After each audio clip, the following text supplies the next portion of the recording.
red light's on, we should be good. Today is Friday the 20th, and I apologize for my voice again. I start out pretty good with my tongue.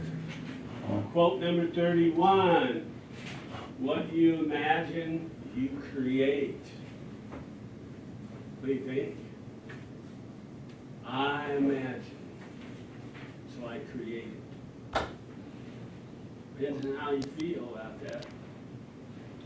That's some truth to it.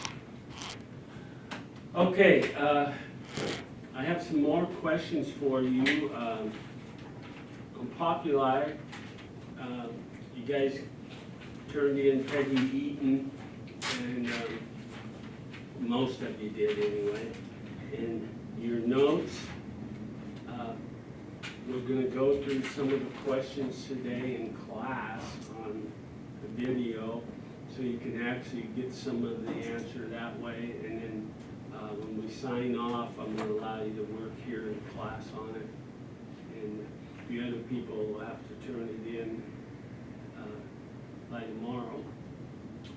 Okay, what I'd like to finish is on chapter 10, Jackson's era comes to an end, but he establishes some things that were good and then some things that weren't so good. But I think you're going to find that every president we have has done that. And it depends, what era of time, what party, what you think about the politics of the time, and how that all affects you. Now, one last thing I'd like to mention about Jackson is his push for expansion of land in the Trail of Tears. It's a pretty sad thing, what he forced the Native Americans to do, and just force them off their land so we could just literally, physically take it. And this is probably the number one thing that exposed Jackson in his harsh and greedy side of him. He was considered, in our nowadays terminology, a Democrat. And it was so common for political parties to be named after the president or the person who became president, like Jacksonian, Washingtonians, and Jeffersonians. Then the other party would be called something else. Well, at the end of Jackson's era as president, another individual takes his place from a different party. So in your textbook, on page 131, 32, and 33, and a little bit on 34, anyway, it goes through some periods of development in our democracy, and that I wanted to bring up a little bit. And what actually happens is people begin running against Jackson and some of his ideas, and some of them weren't, well, actually, I'll say it in the other way. A lot of them wanted to get rid of Jackson. They got tired of his hardcore shove-push attitude. We're going to get it done, and it's going to be done my way. And if you think it's too harsh, then you better run, or you better get out of the way type of attitude. Now, a couple of things that happened during his, and they call it Jacksonian Democracy, is he was basically for government control. And yet he had this part in his heart for the farmers and the common folk. I really believe, as a historian myself, or looking at it, that he was divided among how the country should be run, who should run it, who should control it. And maybe he was fortunate enough to see that it took all or both sides of the picture to get us going. We needed big banks. In your text, it talks about the different parts of society and how they can get corrupt. And big banking, immediately falls into that category. You could even say it happens today. Just depends on where you're looking and what you're trying to dig up. It's kind of like the Peggy Eaton affair. You can always dig something up and find something. So the new Congress that was elected just prior and during and after, you could start with Adams and Jackson and Harrison later on, but I want to get across this tariff of nullification. And if you turn to page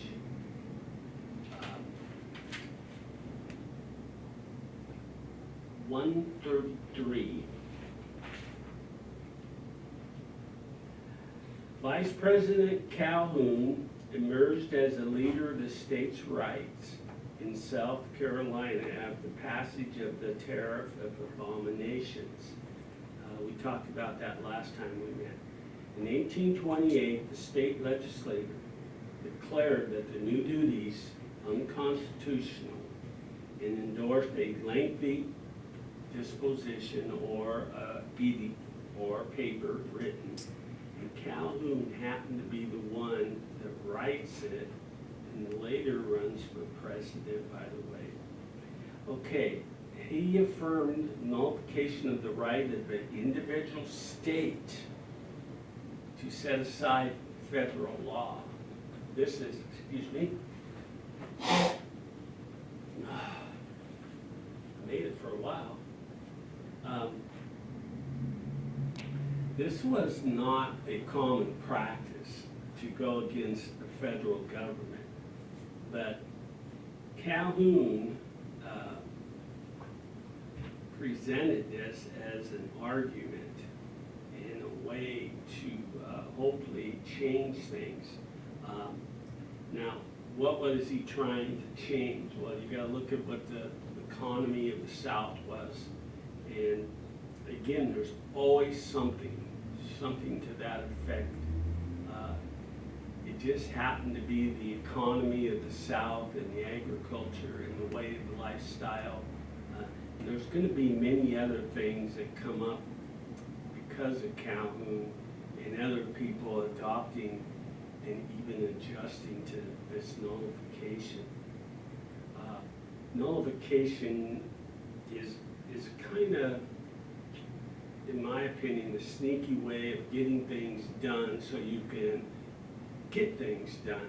I don't know if that made any sense, but sometimes you do what you gotta do and you disguise it in order to get where you wanna go.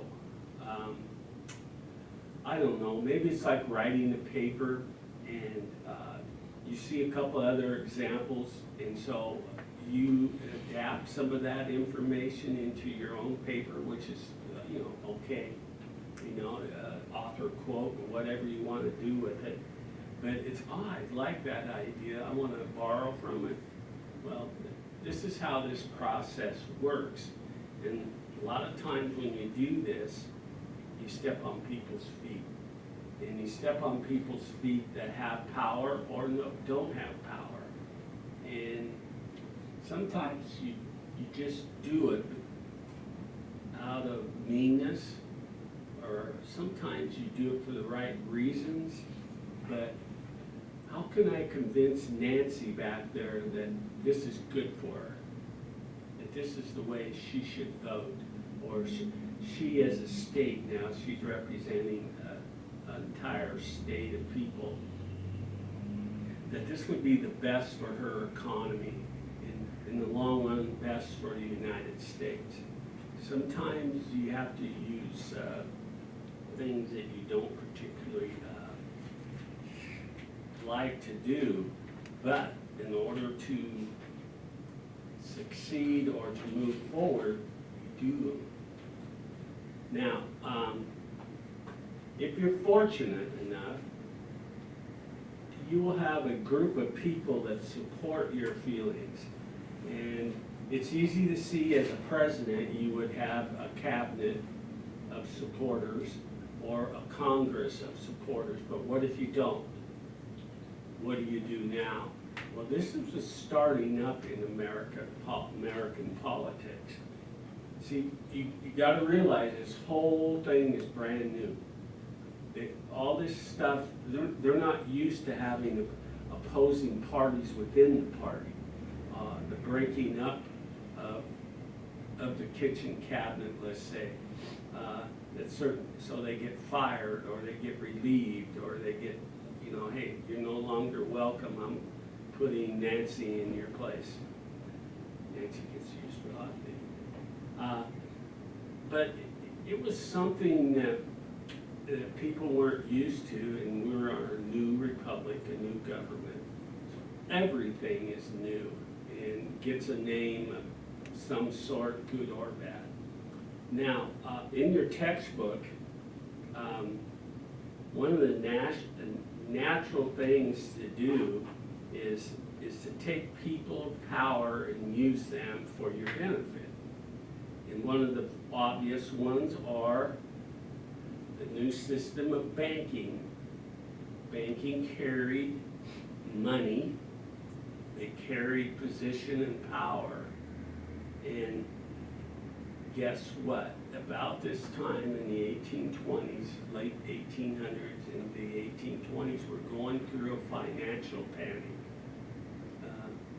It's just something I'm bringing up, but it's something is happening to our economy and it's not doing well. And of course, the presidents that are coming into power, and the one that Jackson, who is leading, they try to do something and it's not too good. They're not too successful, but they keep trying, and they keep seeing that maybe this bank system might be the thing that might help us get through this. Obvious things. Should we print money? We don't have money. But somewhere along the line, the United States of America started printing money, and they started saying, okay, if we're going to print money, we better have something to back it. And it's a term that you're going to be seeing on page, if I remember correctly, towards the end of the chapter. Anyway, it's called specie circula. And it's one of the questions, it's on page 135 if you want to look real quick. That we had to have, in this case, in giving you the answer away a little bit before I give you the question, is we've got to have gold or silver to represent the money that we're going to coin, the paper money. Was it 125? Pardon? What page? What page? Oh, what page? Yeah. 135, Oh. towards the bottom right. It's kind of a critical thing. We used to be on a gold standard, now silver is more valuable, but you don't just print money to print it. Now, did that happen here in the last few years? How'd I get a stimulus check? All of a sudden, we have billions of dollars given out to us. During Trump, if I hate saying it, but if you're going to blame something on somebody, where did money come from? Well, you can take money in government situations from different areas. One of the common places that I'm really upset, and you should be too, is oh, Social Security has all this, billions of dollars, let's just borrow some money from that, we'll pay them back later. And meanwhile, you guys all have jobs, or will have, or did have, and when your taxes were taken out, Social Security was taken out, this was taken out, this was taken out. One of my incomes now, since I'm a much older person, you know, came from all that money I put in through all the years that I held a job.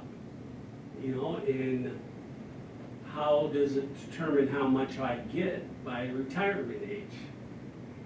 You know, that's how much money you put in and you're given back a certain amount of money. It's never 100%, of course. So keep that in mind also. Now,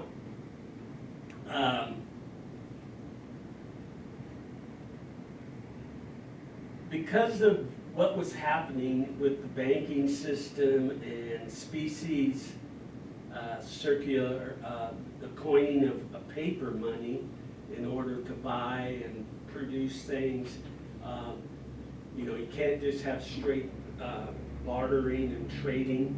I trade you this product for this product and no money is exchanged, no gifts are exchanged. You know, it just doesn't happen that way.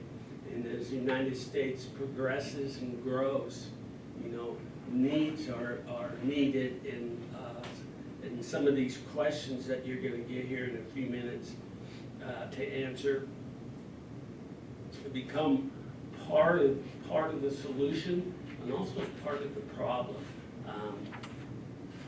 Now,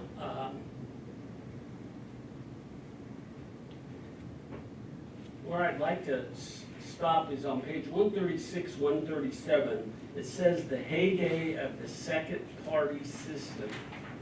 Now, just turn to that, underneath that. America's second party system came of age in the election of 1840. The rivalry of Democrats and Whigs made the two-party system an enduring feature of electoral politics. And this is down the road. So the turning corner for our two-party system is 1840. Now, of course, the name is a little different, but here you go. The Whigs, here's their ideology. Every party goes by a theory. Whigs stood for positive liberal state. Democrats appealed primarily to the small farmers, workers, the smaller generations or gentry, and this is on page 137, the emerging small enterprisers, small business people. And this also changes. They stood for, and down at the bottom of the page, they call it, we are our brother's keepers, or often we're called the Whigs. Just so you have an idea of the two-party system. And you'll see later in chapters how we eventually just call it the Republican Party, the Democratic Party, and eventually we add the third party through time, independence. You know, there was always something there that wants to be part of the system. But we're primarily a two-party system here in the United States, and continue to be. And back from the 1840s on, which is not that long ago, a little over 100 years, 150 years ago, 160 years ago, you know, you could see that development in what it stood for and how it evolved. Okay, now, here are 10 questions I want to give you. And I'm going to speak them out to you. Then I will also type them on Populi. And I would like you to work on these. And if you haven't finished Peggy Eden, and not many, most of you have, Make sure you get that done, these 10 questions in your notes. If I remember right, it's about 50 points there, 20, 10, 20, something like that for each segment. But it does add up to something in point value for this chapter.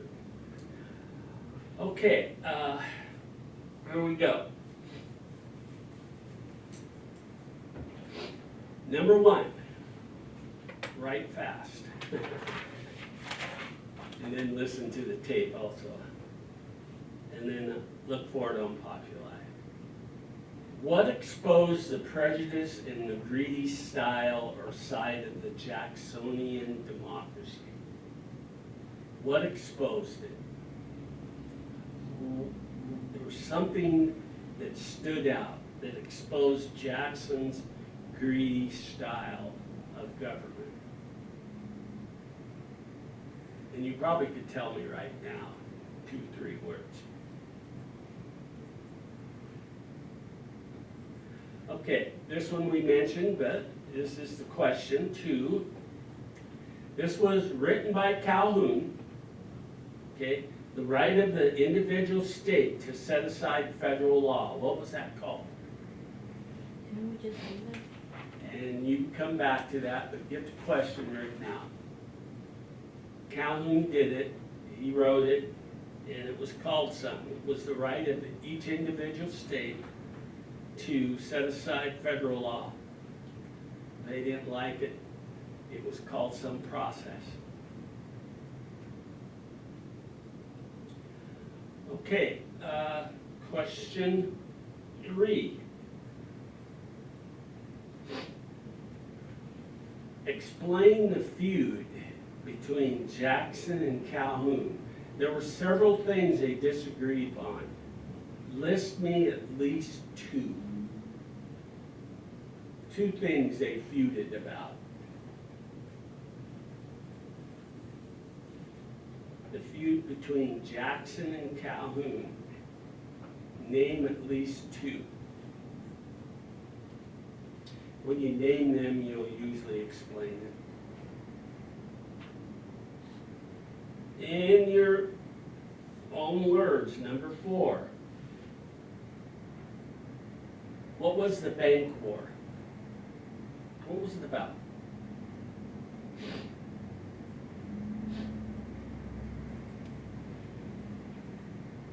And going with the bank war, second part of the question, who was Nicholas Biddle? B-I-D-D-L-E. He has to do with the bank war. Who was he? How do you say the last name? B-I-D-D-L-E.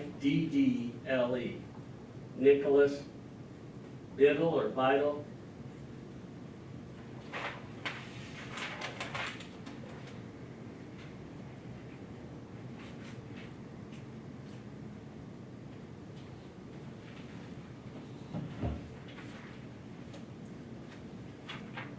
Okay, only have to give me one reason. Number 5. In the election of 1832, killing of the bank happens in several ways. Just name one.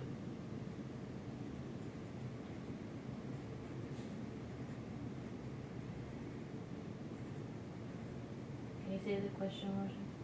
Killing the bank from the election of 1832, 2 individuals are running for president, and they basically are killing the bank system.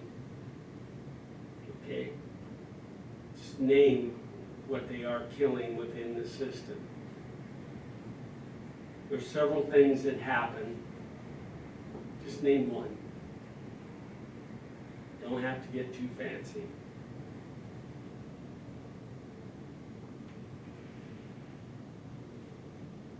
Six. Explain species circular. Explain it.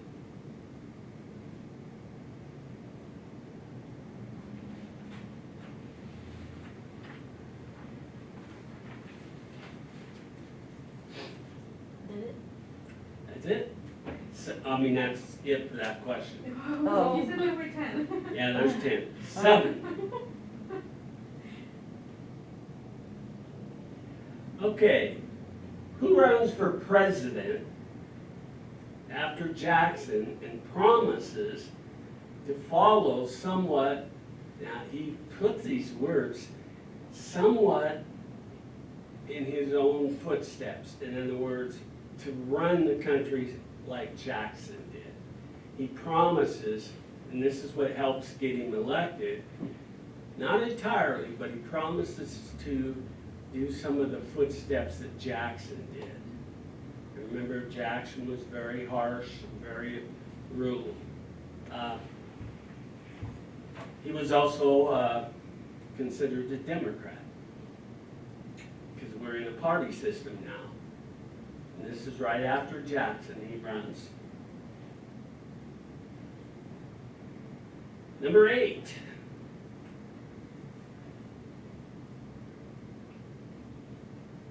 What was Van Buren's big promise?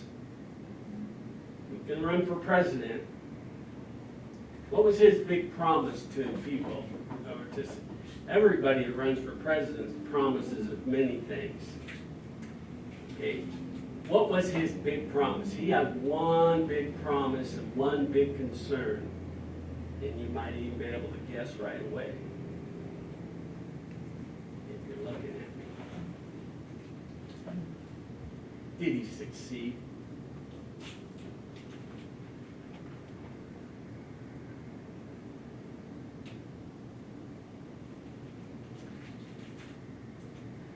Okay, number 9. We established that the second party now is going to be called the Whigs. Okay, and I'm not telling you how long that lasts, but the second party for now, the Democrat and now the Whigs, okay, what is their primary ideology? You can copy it right off the book if you want, and it's on page 137. There's kind of 2 things, but either one of them will do.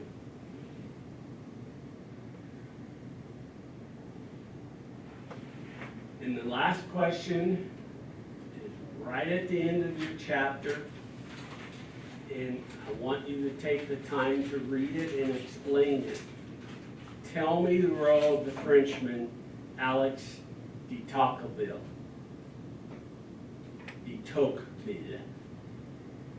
Tocqueville. It's right there, in big blue, on page 138. He did something famous. He's from Europe. He was a Frenchman, but he helped America establish something. What did he do? A little brief description. What was his role? Like I said, I will type these out on Populi. Probably remind you that you need to get your notes in. The deal about Peggy Eaton, and then these 10 questions. That will finish chapter 10. There is no new assignment. You know, when we do meet again, just before Thanksgiving and right after, we'll be working on chapter 11 if you're one of those that likes to start ahead. But chapter 11 gets us started, slaves and masters. You can see where that's headed. And as America's going through these government changes and president changes, people are still concerned about women's rights, slaveholders, and slave rights. And it's going to fester and fester until, of course, the Civil War. But anyway, no other extra assignment other than that needs to be turned in And I have it labeled for Saturday tomorrow. Try to get it in best you can. And now, we're gonna sign off, and people here in class will be able to work on it instead of leaving and get some things done. And that will be it for today. And hopefully you got the quote behind me on the board, understand the assignments, and have a great weekend. And I thank you.